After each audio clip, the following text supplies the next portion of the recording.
ஆனா நீங்க கவலையே படாதீங்க, எல்லா ஏற்பாடையும் நான் பக்காவா பண்ணி வச்சுட்டேன். யாழினியை கூட்டிட்டு மட்டும் வந்தீங்கன்னா போதும். அங்க வந்ததும் உங்களுக்கு பேரம் பொறுக்க போகுதா பேத்தி பொறுக்க போகுதான்னு ரொம்ப சுலபமா கண்டுபிடிச்சிடலாம் அப்படின்னு சொல்லவும் விஷப்பாம்பு சிவத்துக்கும் ஆசை அதிகமாக ஆரம்பிச்சது. கிச்சன்ல தன்னுடைய வேலைகளை பார்த்துட்டு இருந்தாங்க யாழினி. அண்ணவனை கூப்பிடுறாரு வா அப்படின்னு கூப்பிடவும் என்ன விஷயம் அப்படின்னு கேட்டாங்க. அதெல்லாம் எனக்கு தெரியல, நீயே உங்க மாமாட்ட கேட்டுக்கோ அப்படின்னு சொல்லிட்டா விஷவள்ளி. ஆமா சொல்லுங்க அப்படின்னு கேட்கவும் அவர் என்னமா பண்ணிட்டு இருக்க அப்படின்னு கேட்டாரு.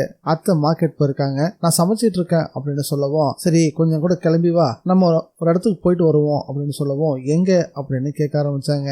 ஏன் சொன்னாதான் வருவியா, நான் சொன்னா கேட்க மாட்டியா அப்படின்னு யாழினிய மடக்கி கேள்வி கேட்க ஆரம்பிச்சாரு. இல்ல மாமா அப்படி இல்ல, எங்க போறேன்னு தெரிஞ்சுக்கிறதுக்காக தான் கேட்டேன் அப்படின்னு யாழினி சமாளிக்க ஆரம்பிச்சாங்க. இந்த இளங்கோவுக்கு கல்யாணம் ஆயிருச்சே தவிர குழந்தை பொறுக்க போகுதே தவிர அவனுக்கு அந்த அளவுக்கு இந்த விவரம் பத்தாது. நீ உண்டான அன்னைக்கு ஹாஸ்பிட்டல் கூட்டு போனா, அதுக்கப்புறம் ஹாஸ்பிட்டலே கூட்டு போலையே, அதான் குழந்தை நல்லா வளர்ந்துருக்கா, உனக்கு தேவையான சத்துக்கள்லாம் உடம்புல இருக்கா இல்லையான்றத எனக்கு தெரிஞ்ச டாக்டரை கூட்டு போய் செக் பண்ண போறேன் அப்படின்னு சொன்னதும் யாழினி அதிர்ச்சியில உறைஞ்சு போயிட்டாங்க. இல்ல மாமா அதெல்லாம் வேண்டாம், இளங்கோ வந்துடட்டுமே, நானும் அவருமே போயிட்டு வரமே அப்படின்னு சமாளிக்க முயற்சி பண்ணி பார்த்தாங்க. ஆனா விஷப்பாம்பு சிவம் விடவே இல்லை. ஏற்கனவே அவர் காருக்கு சொல்லிட்டாரு. இவங்க பேசிட்டு இருக்கும் போதே கார் வரவும் அந்த பேரு கார் வந்துருச்சு, நீ கிளம்பு, உங்க அத்தை வரதுக்குள்ள வந்துடலாம், ரொம்ப நேரம் ஆகாது, நான் டாக்டர் ஏற்கனவே பேசிட்டேன்னு கட்டாயப்படுத்தி யாழினியை கூட்டிட்டு கிளம்பினாரு. யாழினிக்கு யார்கிட்ட தகவல் சொல்றது என்ன பண்றதுன்னு தெரியாம தான் தவிச்சுக்கிட்டே போய் கார்ல ஏறினாங்க.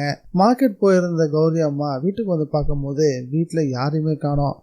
போட்டபடியே கிடக்கவும் பயந்து போன அவங்க விஷப்பாம்பு சிவத்துக்கு போன் பண்ணி எங்க இருக்கீங்க, யாருமே வீட்டுல காணோம், எங்க போனீங்க அப்படின்னு கேட்கவும் நாங்க யாழினியை கூட்டிட்டு ஹாஸ்பிட்டலுக்கு போயிட்டு இருக்கோம், ஒரு செக்அப் மட்டும் பண்ணிட்டு வந்துடுறோமே அப்படின்னு சொல்லவும் கௌரி அம்மாவுக்கு தூக்கி வாரி போட்டுடுச்சு. என்னது ஹாஸ்பிட்டல் போறீங்களா, ஏங்க என்கிட்ட சொல்லிட்டு போறது இல்லையா அப்படின்னு அவங்க சத்தம் போடவும் உங்ககிட்ட சொல்லிட்டு தான் எல்லாத்தையுமே செய்யணுமா அப்படின்னு திமிரா பேச ஆரம்பிச்சாரு விஷப்பாம்பு சிவம். அதுக்கு மேல அந்த ஆளுகிட்ட பேசுறது கொஞ்சம் கூட பிரயோஜனமா இருக்காதுன்னு சொல்லி போனை கட் பண்ணவங்க உடனே நம்ம ஹீரோயின் இனியாவுக்கு போன் பண்ணி தகவலை சொன்னாங்க. அப்பதான் நம்ம ஹீரோயின் இனியா வீட்டுக்கு திரும்பி வந்துட்டு இருந்தாங்க. வீட்டுக்கு வர்றதுக்கு முன்னாடியே இப்படி ஒரு தகவல் அவங்களுக்கு கிடைச்சதும் பதறி போயிட்டாங்க. அத்தை மாமா எதுக்கு இந்த வேலையை பார்த்தாரு, அவருக்கு ஏதாவது சந்தேகம் வந்துருச்சா, இல்ல யாழினி சந்தேகம் நடந்துகிட்டாளா அப்படின்னு அடுக்கடுக்கான கேள்விகளையும் கேட்டாங்க. ஆனா நம்ம ஹீரோயின் இனியா கேட்ட எந்த ஒரு கேள்விக்கும் கௌரி அம்மா கிட்ட பதிலே இல்ல.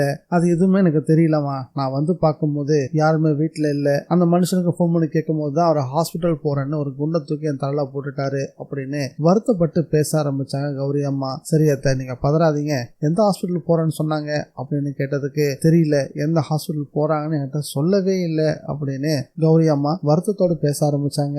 இப்ப என்ன பண்றதுன்னு தெரியாம நம்ம ஹீரோயின் இனியாவும் விழிக்கவும் ஆரம்பிச்சாங்க.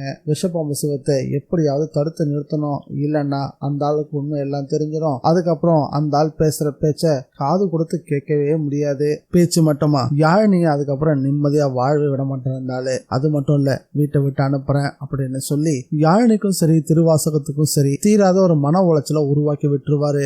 அதனால எப்படியாவது விஷப்பாம்பு சிவத்தை தடுத்தே ஆகணும் அப்படின்னு முடிவு பண்ணவங்க வேற வழி இல்லாம நம்ம ஹீரோ விக்ரமுக்கு போன் பண்ணி தகவலை சொல்ல ஆரம்பிச்சாங்க. விஷயத்தை கேள்விப்பட்டதும் நம்ம ஹீரோ விக்ரம் கொதிச்சு போயிட்டாரு. இந்த வீடியோ பிடிச்சிருந்தா லைக் பண்ணுங்க, ஷேர் பண்ணுங்க. மீண்டும் அடுத்த வீடியோல சந்திக்கலாம். Bye guys.